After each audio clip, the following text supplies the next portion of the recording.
What would you do if you inherited a house and discovered that the previous owners had been hiding something unspeakable in the walls for nearly a century?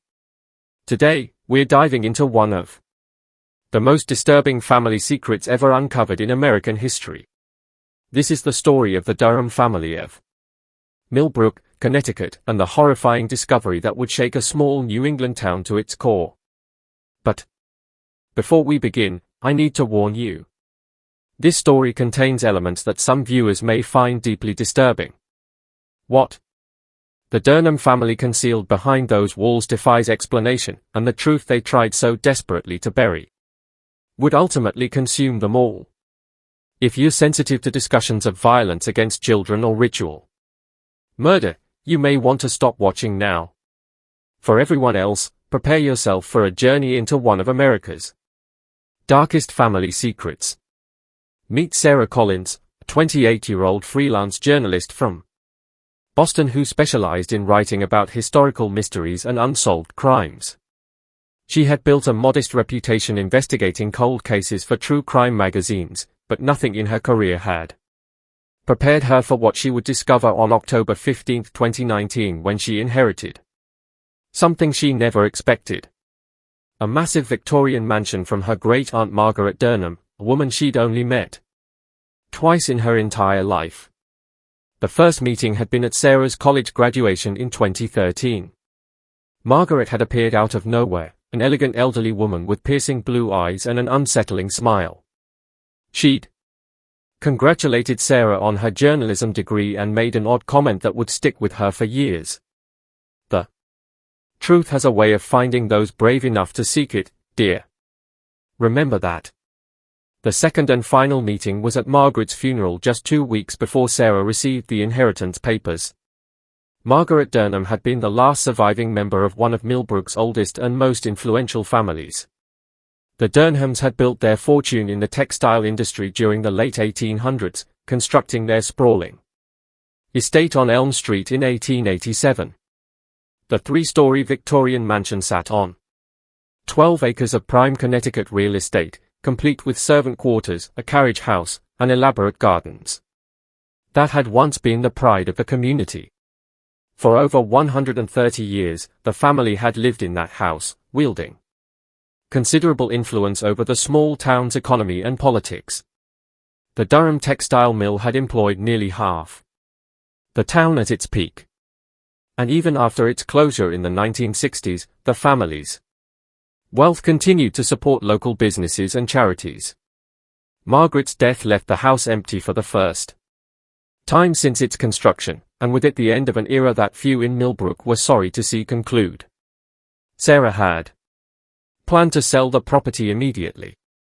After all, she lived in a cramped studio apartment in Boston's North End, had no ties to Millbrook, and the maintenance costs for a 12-room mansion would bankrupt her freelance income within months. The property taxes alone were more than she made in a quarter. But when she arrived to assess the property on that cold October afternoon, she discovered something that would change everything. The house felt wrong from the moment she stepped out of her Honda Civic. The October sky was overcast, casting long shadows across the overgrown lawn. But there was something more than weather creating the oppressive atmosphere. The mansion loomed before her like something from a Gothic novel, its dark windows seeming to watch her approach.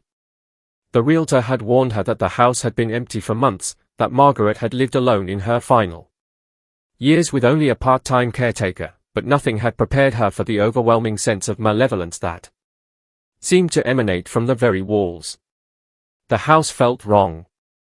I know that sounds crazy, but from the moment I stepped inside, there was this oppressive atmosphere. Like the walls themselves were watching me. The air was thick and stagnant despite the October chill outside. And there was this underlying current of I don't know how to describe it. Fear.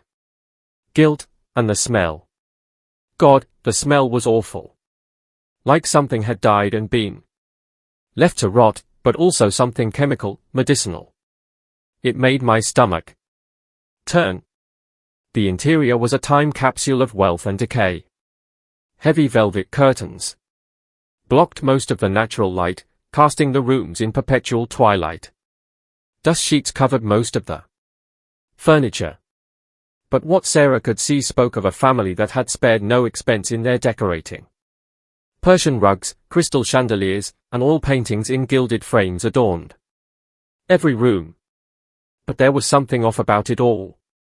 Something that made Sarah's journalist instincts prickle with unease. But Sarah was a journalist, and journalists follow their instincts. Instead of leaving and returning with the realtor as planned, she decided to stay the night and explore the house thoroughly.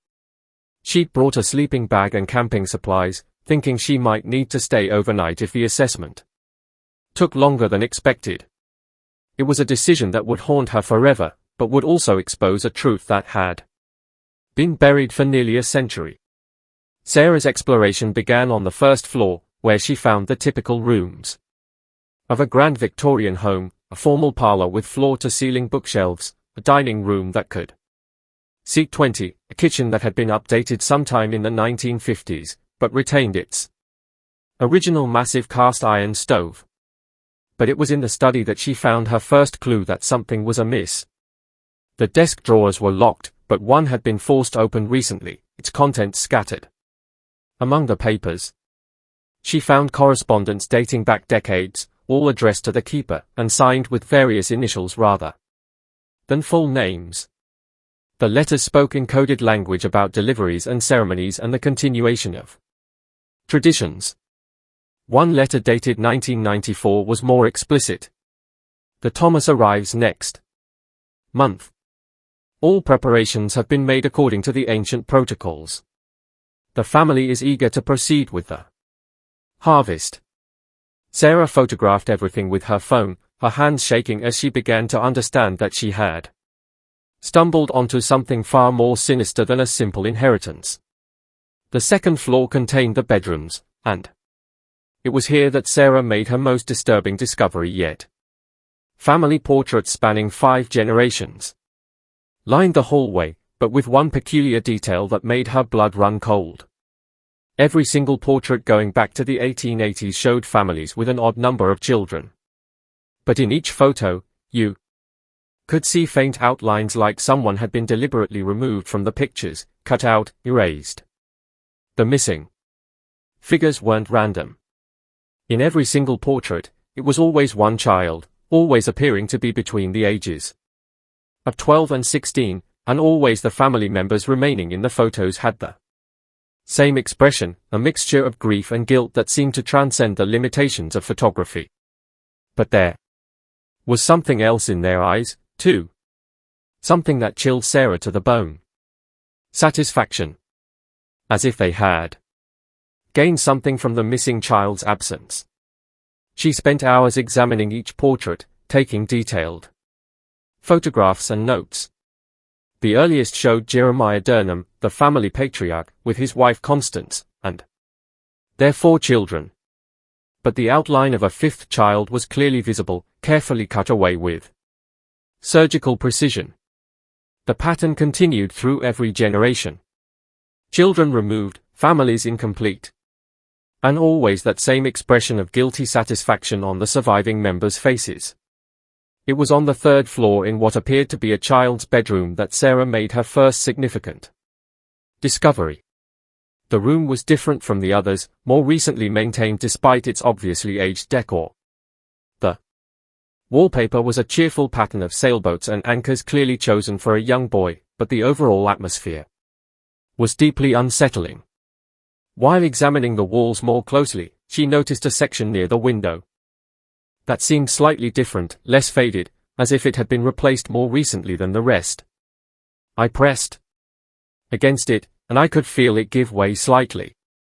There was definitely something behind there, some kind of hollow space. I went downstairs and found a kitchen knife, then came back and carefully cut through the wallpaper. I was expecting maybe old newspapers or insulation, something normal. What I found underneath, I still have nightmares about it. Behind the wallpaper was a small alcove, roughly 3 feet by 3 feet and about 2 feet deep.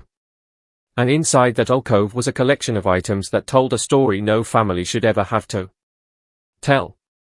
Children's clothing from different time periods, carefully folded and preserved. A collection of diaries.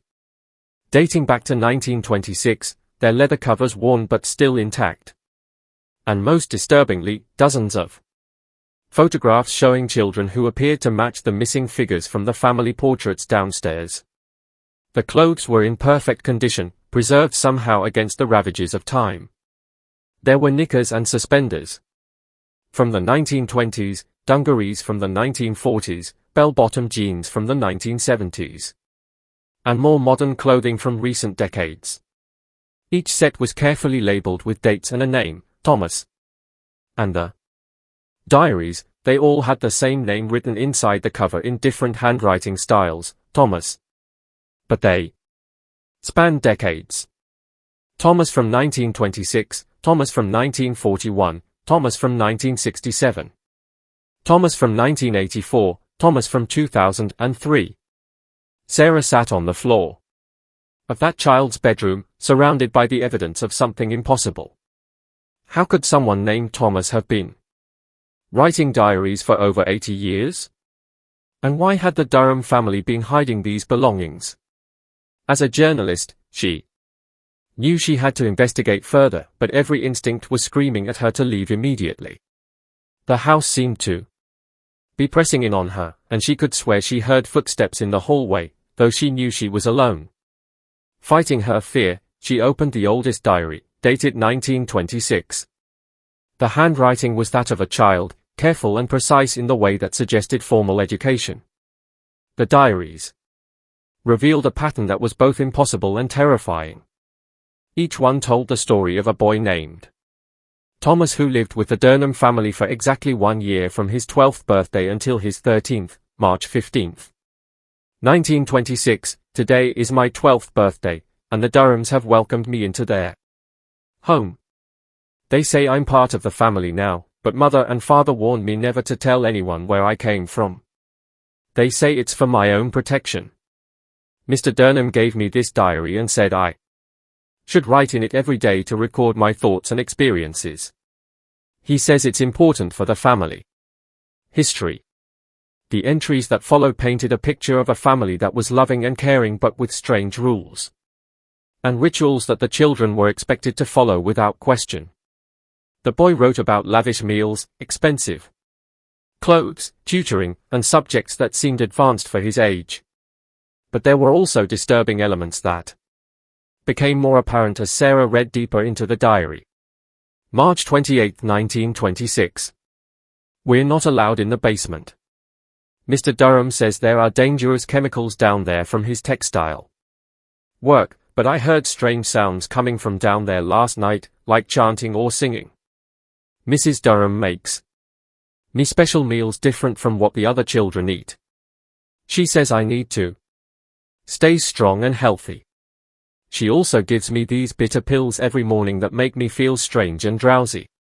April 10, 1926. The other children don't talk to me much. When I try to play with them, they get this scared look in their eyes and walk away. Margaret, who's about my age, told me yesterday that I shouldn't get too comfortable here. When I asked her what she meant, she just said, "You'll understand when it's time." I don't know what she's talking about, but it makes me nervous. The diary entries continued for months, documenting a year of privilege mixed with increasing unease. The boy wrote about feeling isolated, about strange dreams that felt more like visions, about a growing sense that something terrible was being planned for him. And then, abruptly, the entries stopped with a final chilling note. March 14, 1927. Tomorrow is my 13th birthday. Mr. Durham says it's time for me to join the family permanently. I don't know what he means, but I'm scared. If anyone finds this diary, please tell my parents I love them. Armed with this new knowledge, Sarah began a systematic search of the entire house, looking for more hidden compartments. What she found was a network of concealed spaces throughout the mansion, each one containing similar collections. Clothes, diaries, and photographs of different boys, all named Thomas, spanning nearly a century. The pattern was precise and methodical, suggesting a level of organization that spoke to generational planning. Every 17 years, like clockwork, a new Thomas would arrive at the Durham house on his 12th birthday. For exactly 1 year, he would live as part of the family, treated with kindness and luxury while being prepared for something that the diaries never explicitly described, but that filled each boy with increasing dread as his 13th birthday approached. And then the diary entries would stop. I found evidence of 6 different Thomas boys over 93 years. 1926, 1943, 1960, 1977, 1994, and 2011. Each cycle lasting exactly 1 year, each ending the same way with an abrupt final entry that simply said, "It's time." The mathematical precision was terrifying. This wasn't random violence or crimes of passion. This was systematic, planned, ritualistic. By now, it was well past midnight, and Sarah knew she should leave, call the police, turn this horror over to someone else. But her journalist instincts were in full control now. She had stumbled onto the story of a lifetime, and she couldn't walk away without understanding the full scope of what had happened in this house. Against her better judgment, she decided to drive into town and try to find someone who might have answers.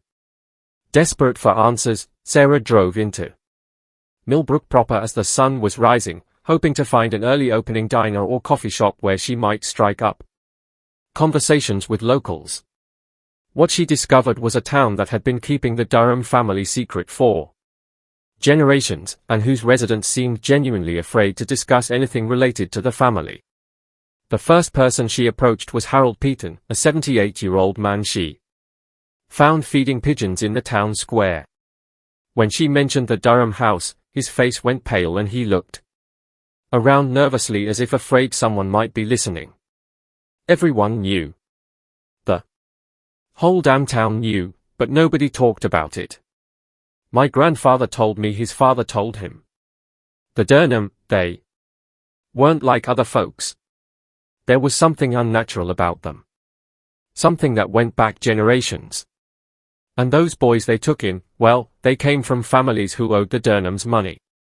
Families who had nowhere else to turn.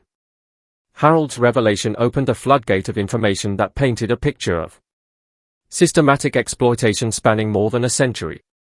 The Durham family, it turned out, had been the primary source of employment in Millbrook for generations.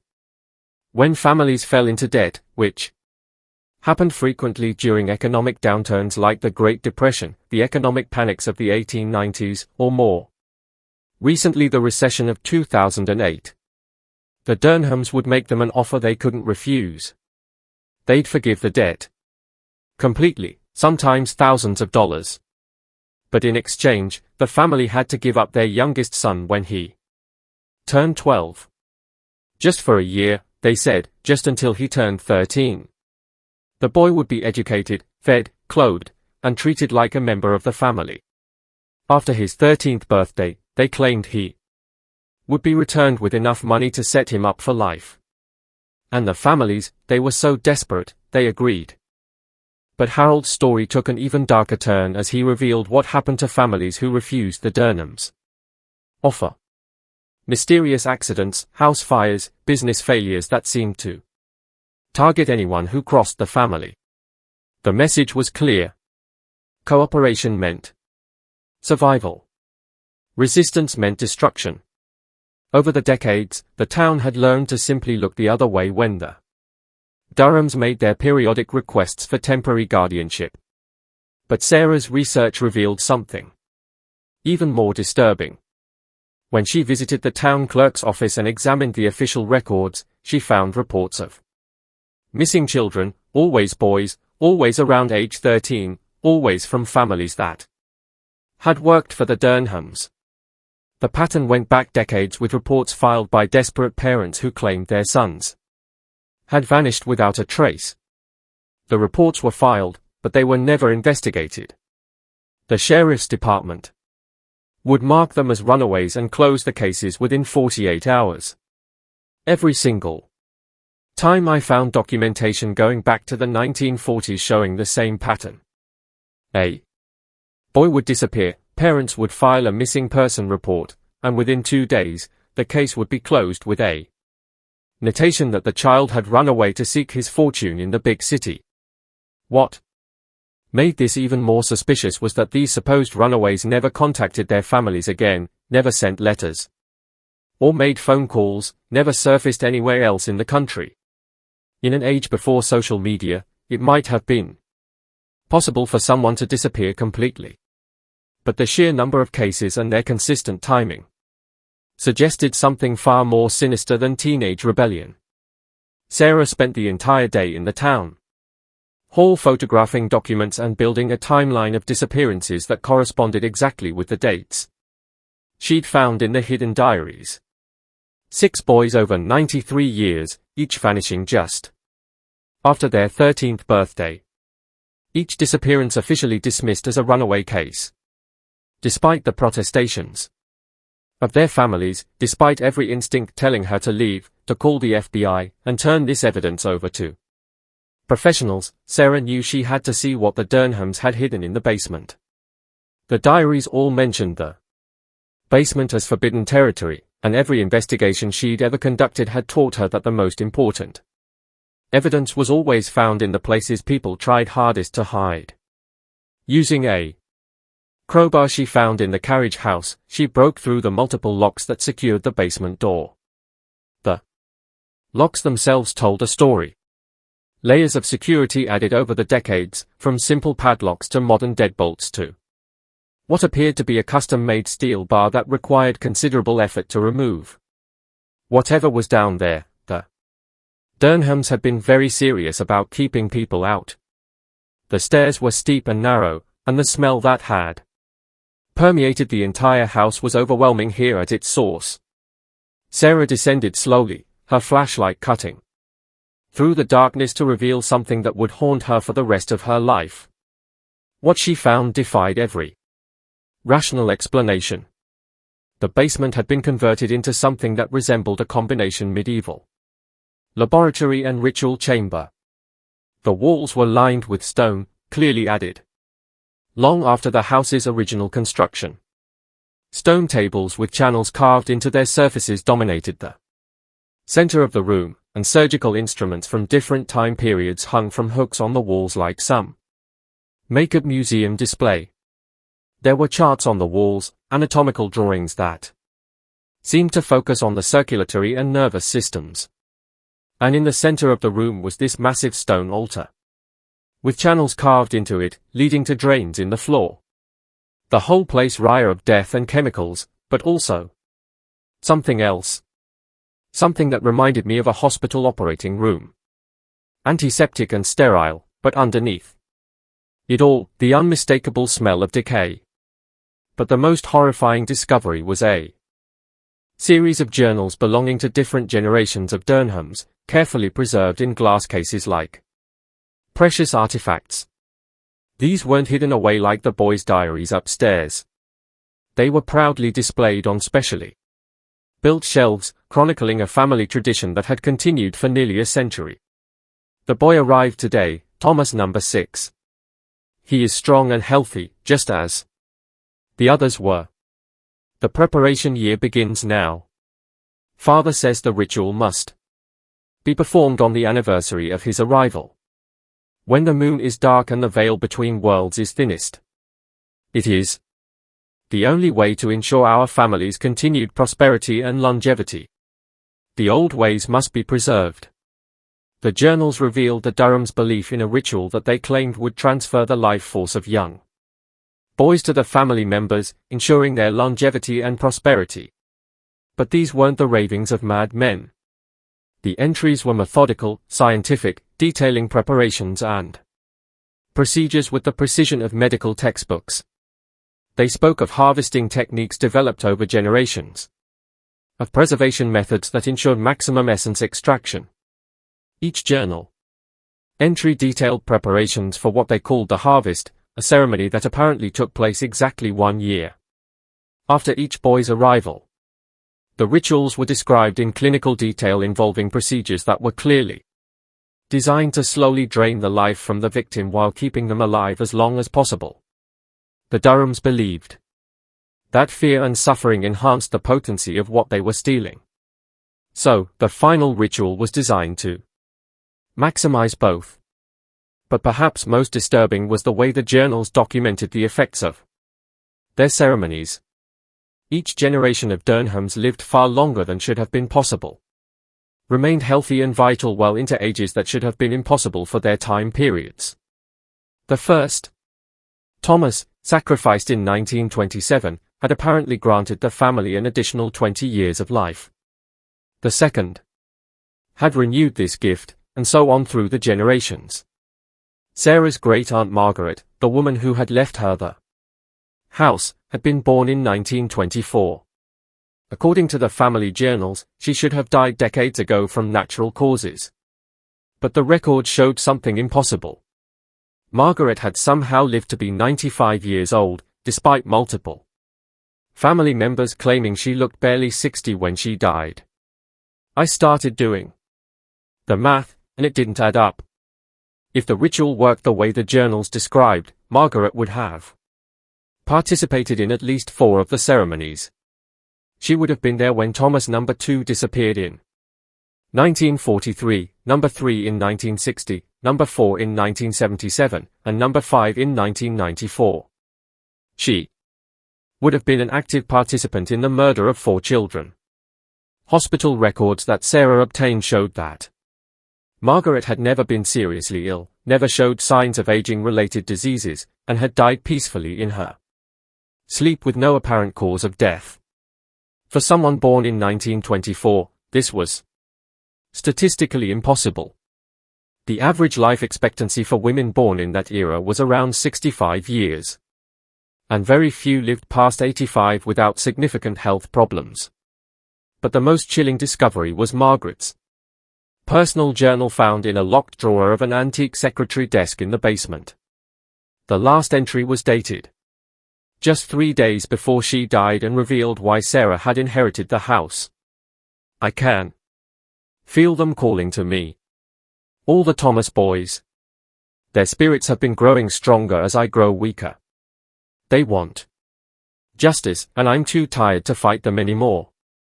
The guilt has been eating at me for decades, but the family traditions were too strong to break. Perhaps it's time the truth came out. I'm leaving the house to Sarah, my brother's granddaughter. She's a journalist, a seeker of truth. If anyone can expose what we've done and give those boys the justice they deserve, it's her. The most recent Thomas had disappeared in 2012. Thomas Williams, age 13, whose family had lost their home in the 2008 financial crisis and had been working for the Durhams as caretakers. Unlike the others, Thomas Williams had a sister who never stopped looking for him. A sister who had spent the last decade trying to uncover the truth about his disappearance. I was 16 when Tommy disappeared. The police said he ran away, but Tommy wouldn't do that.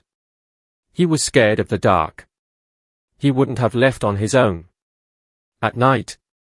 And he was excited about starting high school the next fall. He had made plans with his friends. I knew the Durham had something to do with it, but nobody would listen to me. They were too powerful, too. Jenny Williams had spent the last decade investigating her brother's disappearance, compiling evidence that the police had ignored and building a case that no one in authority wanted to hear. She had tracked down other families whose children had disappeared, documented the pattern of cover-ups, and even attempted to search the Durham property before being arrested for trespassing. When Sarah contacted her after finding Tommy's diary in the house, the 2 women joined forces to finally expose the truth. Jenny's evidence filled in gaps in Sarah's discoveries, and together they built an irrefutable case against the Durham family and their conspirators. Sarah's discovery confirmed everything I'd suspected. The Durhams weren't just taking these boys. They were murdering them in ritualistic ceremonies. And the whole town was complicit. From the sheriff's department to the mayor's office to the local newspaper that never reported on the disappearances. Armed with decades of evidence, photographs of the basement chamber, the preserved diaries, and testimony from Jenny Williams, Sarah and Jenny decided to perform one final search of the basement to find conclusive proof. Using ground-penetrating radar equipment that Jenny had borrowed from a friend who worked in construction, they scanned the basement floor and found what they were looking for. Behind a false wall that had been constructed sometime in the 1940s, we found them. 6 sets of remains, each carefully preserved and labeled with dates corresponding to the disappearances. They were arranged like trophies in display cases. Each skeleton showed evidence of trauma consistent with the ritual procedures described in the journals. The discovery was more horrifying than either woman had imagined. The remains weren't simply buried or hidden. They had been carefully preserved using techniques that the Durhams had developed over the decades, treated with chemicals that prevented decomposition and arranged in positions that suggested they were meant to be viewed and revered rather than forgotten. Each set of remains was accompanied by personal effects. The clothes the boys had been wearing, items from their previous lives, and in some cases final letters they had been forced to write to their families explaining their decision to run away. The letters were clearly written under duress with handwriting that became increasingly shaky and desperate as the boys realized what was actually happening to them. Sarah immediately contacted the FBI, bypassing local law enforcement entirely given the evidence of their complicity in the cover-up. Federal agents arrived within hours and began what would become the largest criminal investigation in Connecticut's history. The evidence was overwhelming. The Durham family had been operating a ritualistic murder cult for nearly a century with the full knowledge and cooperation of significant portions of the local community. In 40 years of law enforcement, I've never seen anything like this. The level of organization, the documentation, the community-wide cover-up, it represents one of the most elaborate serial killing operations in American history. The fact that it continued for nearly a century with multiple generations participating shows a level of systematic evil that defies comprehension. The investigation revealed that while Margaret was the last surviving Durham, several town officials and business leaders had been aware of the family's crimes and had actively helped cover them up. The sheriff's department had been taking payments from the family for decades to ensure that missing person cases were never properly investigated. The mayor's office had been complicit in zoning decisions that kept other development away from the Durham property. Even the local newspaper had been paid to suppress stories about the disappearances. 17 people were arrested in connection with the murders and conspiracy, ranging from current and former law enforcement officers to business leaders who had helped facilitate the cover-up. The trials that followed revealed the full scope of the horror and the mechanisms by which an entire community had been corrupted by fear, greed, and willful blindness. The trials revealed the full scope of the horror that had been hidden in Millbrook for nearly a century. The Durhams had convinced themselves that their rituals were necessary to maintain their family's success and the town's prosperity. They genuinely believed they were performing a service, not committing murder. The defense attorneys tried to argue that the family had been operating under generations of mental illness, but the evidence showed careful planning and deliberate choices made by rational people who simply valued their own comfort over the lives of children. We were told it was for the greater good, that the sacrifice of these boys kept the whole town employed and prosperous. The Durhams convinced us that their rituals were preventing greater disasters, that without them the town would face economic collapse, natural disasters, and social chaos.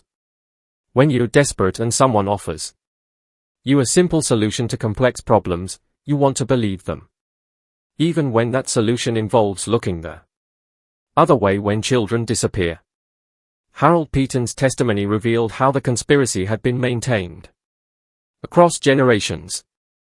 Each family that participated was bound by guilt and fear, knowing that exposing the truth would implicate them as accessories to murder.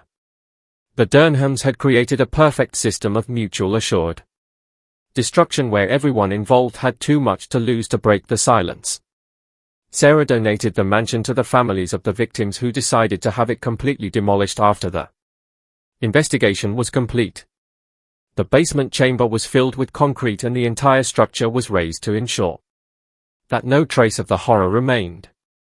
In its place, they built a memorial garden with 6 headstones bearing the names of the murdered boys. I couldn't keep the house. Even after everything was removed, after the FBI had processed every inch of it as a crime scene, I could still feel their presence. Those boys deserved better than to have their memory tied to that place of horror. They deserved a peaceful resting place where people could come to remember them as the children they were, not as victims of an evil family's delusions. The town of Millbrook underwent a complete transformation in the aftermath of the investigation. New leadership was elected after the mayor and several city council members were arrested. A victims fund was established using money seized from Durham family assets, providing financial support for the families and funding for a comprehensive mental health program for the community. But for many residents, the shame of their community's complicity would never fully heal. Justice for Tommy and the other boys was important, but it doesn't bring them back. What matters now is making sure something like this never happens again. We have to teach people to speak up when they see injustice, even when it's easier to look the other way. We have to create systems where vulnerable people can't be silenced or ignored. The FBI's investigation expanded far beyond Millbrook when they discovered correspondence between the Durham and other families across New England. The letters found in Margaret's personal files revealed a network of like-minded individuals who had been sharing information and supporting each other's activities for decades. Archaeological teams began excavating properties connected to these families, searching for additional victims. We've identified at least 12 other properties where similar activities may have taken place. This wasn't just one family's madness. It appears to have been part of a broader network of ritualistic killers operating across multiple states.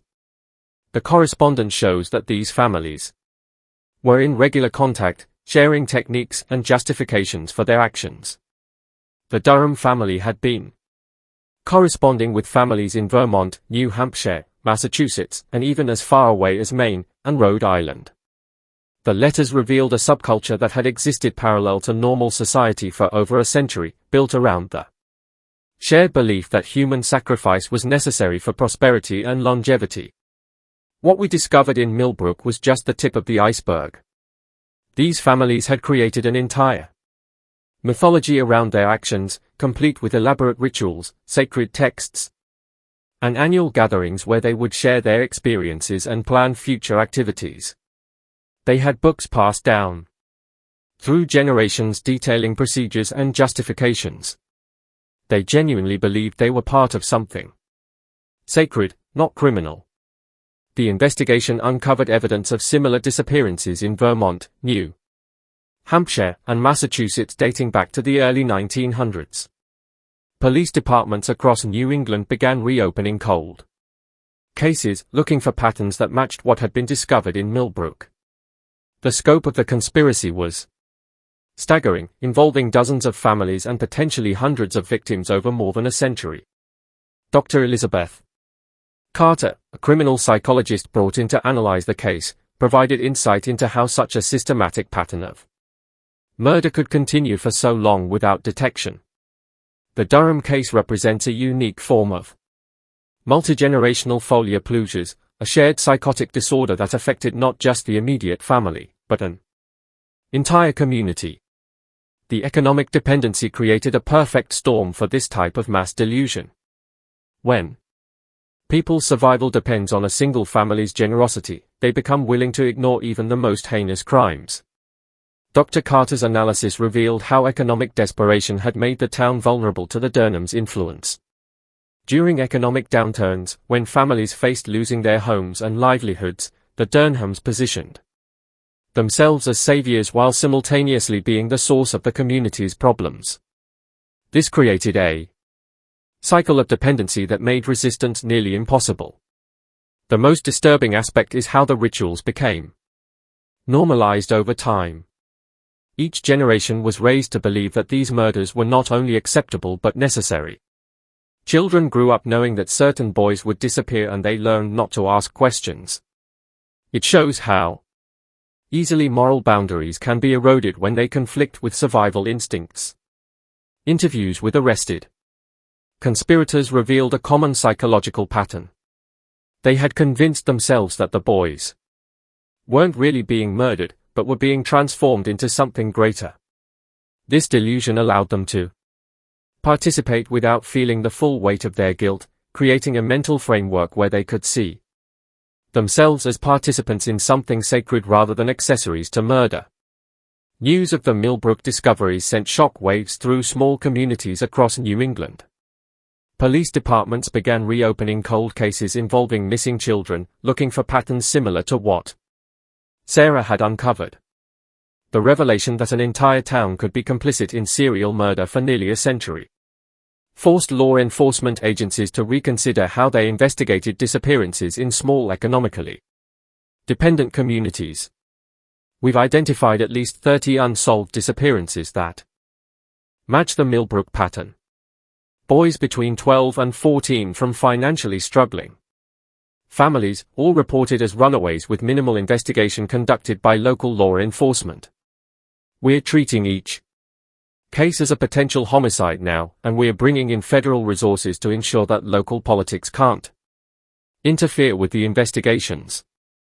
The investigation revealed that the network of families called themselves the Keepers of Prosperity and believed they were following ancient traditions necessary for maintaining social order. They had created elaborate justifications for their actions, drawing on corrupted interpretations of various religious and occult traditions to convince themselves that what they were doing was not only acceptable but necessary for the greater good. They had created an entire mythology around their actions, complete with books passed down through generations detailing rituals and justifications.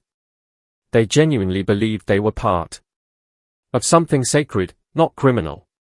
The level of organization and the sophistication of their belief system shows that this wasn't random violence or crimes of passion, but a carefully constructed ideology that had been refined over multiple generations. The revelation of the murders devastated the families of the victims. But it also brought unexpected relief to some. Parents who had blamed themselves for their children's disappearances finally learned the truth about what had happened, and the knowledge that their children had been victims of a deliberate conspiracy rather than their own failures as parents provided a complicated form of closure. For 40 years, I blamed myself. I thought maybe if I had been a better mother, if I had paid more attention, if I had fought harder against giving Tommy to the Durhams, he wouldn't have disappeared. Finding out he was murdered was horrible. But knowing it wasn't my fault, that there was nothing I could have done to prevent it, that gave me some peace. It doesn't bring him back, but it lets me stop hating myself. Support groups were established for the families, providing counseling and resources to help them process the trauma of learning their children had been victims of a deliberate conspiracy. The groups also served as advocacy organizations, working to ensure that the investigation continued and that similar cases in other communities would be thoroughly investigated. Meeting the other families was both heartbreaking and healing. We all carried the same guilt, the same questions, the same anger at a system that had failed our children. Finally, having answers, even terrible ones, was better than living with uncertainty. And working together to make sure this never happens again gives us a way to Honor our children's memory. The Durham case sparked a national conversation about how economic inequality can create conditions for widespread corruption and abuse. The story went viral on social media, with millions of people expressing shock that an entire community could be complicit in serial murder. But it also prompted serious discussions about the vulnerability of economically dependent communities and the need for better oversight of powerful families and institutions. Congressional hearings were held to examine how federal agencies could better identify and investigate cases where economic dependency might be hiding systematic abuse. The hearings revealed that the FBI had protocols for investigating organized crime and terrorism, but lacked specific procedures for dealing with community-wide conspiracies involving ritual murder. The Millbrook case shows us that we cannot rely solely on local law enforcement when investigating serious crimes. Economic pressure can compromise even the most well-intentioned officials, and federal oversight is necessary when entire communities may be complicit in covering up crimes. We need new protocols that automatically trigger federal involvement when certain patterns are detected. New protocols were established for investigating missing children in economically distressed communities, with mandatory federal oversight when local investigations are closed quickly or when patterns suggest systematic cover-ups. Law enforcement agencies across the country receive new training on identifying signs of community-wide conspiracies and cult-like behavior. The FBI established a special task force dedicated to investigating similar cases nationwide, with a focus on identifying communities where economic dependency might be hiding systematic abuse. The task force has already identified several communities where similar patterns of disappearances and cover-ups may indicate ongoing criminal activity. People ask me if I regret inheriting that house, if I wish I had never learned the truth. But those boys deserve to have their story told. They deserve justice, even if it came too late. And their families deserve to know what really happened. Deserve to stop blaming themselves for something that was completely beyond their control. Thomas Harper, 1926. Thomas Kellerman, 1943. Thomas Rodriguez, 1960. Thomas Johnson, 1977. Thomas Chen, 1994. Thomas Williams, 2011. 6 boys whose lives were cut short by a family's delusions of grandeur and a community's willingness to look the other way. Each one was someone's son, someone's brother, someone's hope for the future. The hardest part is knowing that this could happen again. Anywhere there's extreme economic inequality and desperation, people become vulnerable to this kind of manipulation. We have to stay vigilant. We have to speak up when we see injustice. And we have to create systems that protect the vulnerable instead of exploiting them. Today, the Memorial Garden in Millbrook serves as a reminder of what can happen when communities prioritize economic survival over moral responsibility. Visitors from around the world come to pay their respects and to remember the importance of speaking up against injustice, no matter the cost. The garden is maintained by volunteers from the community, people who want to honor the victims and ensure that their story is never forgotten. I come here every year on his birthday. I tell him about my life, about the justice we finally got for him and the others, about the changes that have been made because of his story. I think he would be proud that his death wasn't meaningless, that it helped prevent this from happening to other kids. It doesn't make up for losing him, but it gives his death some meaning. The macabre history of the Durham family serves as a chilling reminder that evil can flourish in the most unexpected places, hidden behind facades of respectability and tradition. But it also shows us that truth, no matter how deeply buried, will eventually find a way to surface. The courage of one journalist who refused to ignore what she had discovered, combined with the determination of a sister who never stopped looking for answers, brought justice to 6 murdered children and exposed a conspiracy that had hidden in plain sight for nearly a century. The Walls that concealed the Durham's secrets for 93 years have finally fallen, and the boys they tried to erase from history will never be forgotten again. Their names are carved in stone in the memorial garden, and their story serves as a warning about the dangers of unchecked power and the importance of protecting the vulnerable members of our society. The Thomas boys may be gone, but their legacy lives on in the changes their story has brought about and the lives it may save in the future.